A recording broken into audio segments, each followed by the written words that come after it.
The Monty Python star told Dimo Rajan on BBC Radio 4's Today programme the new show will see him work alongside satirist Andrew Doyle, and encourage proper argument. John Cleese also warned GB News audiences may not be used to hearing the sort of things he'll be saying. The 82-year-old has since taken to social media and reacted to criticism after some people claimed it was ironic the comic used the BBC platform to announce his new show. It comes after the Fawlty Towers star openly criticised the BB and walked out of an interview with BBC journalist Karishma Vaswani last year after being questioned about cancel culture. At the time, the comedian said he is putting in a formal complaint about the deception, dishonesty and tone of the BBC interview he had given. The legend has since announced he will front a new GB News TV and radio show because the BBC would have quickly cancelled him.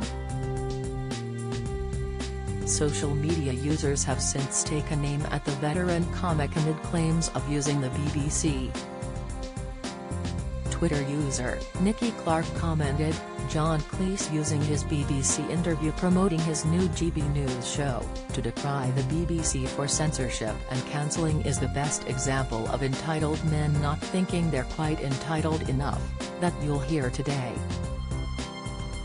Superstar tweeted, he said he's going to GB News because the BBC would cancel him, whilst being given free rein to talk utter pee in the coveted morning BBC Radio 4 slot.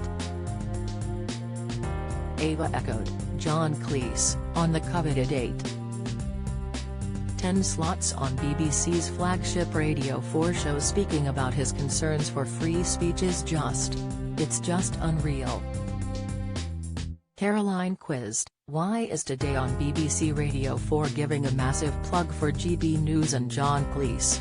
John has since taken to the micro-blogging site and addressed critics who took issue with his announcement. Social media user, Davey wrote, "I'm sorry, can we just stop to appreciate that John Cleese went on the BBC Today to talk about how he would be cancelled if he went on the BBC and there is no irony."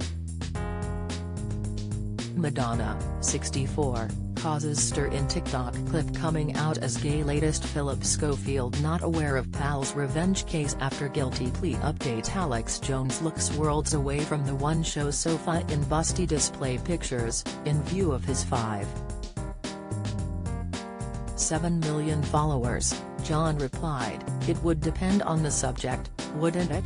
The show I have in mind for GB News would never get onto the BBC. Are you able to understand that? I think. Probably not." Tim quiz, so do you believe you'll never be asked back on the BBC after your GB News show goes out? Or is it just content that gets cancelled, in your view, rather than the person? Genuine question. The Monty Python actor said, "It's content. There's a massive amount of important information that gets censored, both in TV and in the press. In my new show, you'll be talking about a lot of it. You should be prepared to be shocked." However, others shared their support for John and congratulated him on his latest move. Harry penned, "I see the hashtag splitters are out today. In contrast, I wish you success and I look forward to watching it." John responded, "I appreciate your open-mindedness, Harry. But beware of the wokes. They won't like it. Like all people who believe they are purer than they actually are, they are authoritarians. Which is why all the best comedians make fun of them." GB News confirmed today that actor, comedian, writer, and producer John Cleese will host a new series on the channel next year. The program will feature John in conversation with his choice of guests on a wide range of areas that interest him. The new show marks John's return to UK television after a 3-year hiatus. He last appeared on British screens in the sitcom Hold the Sunset in 2019.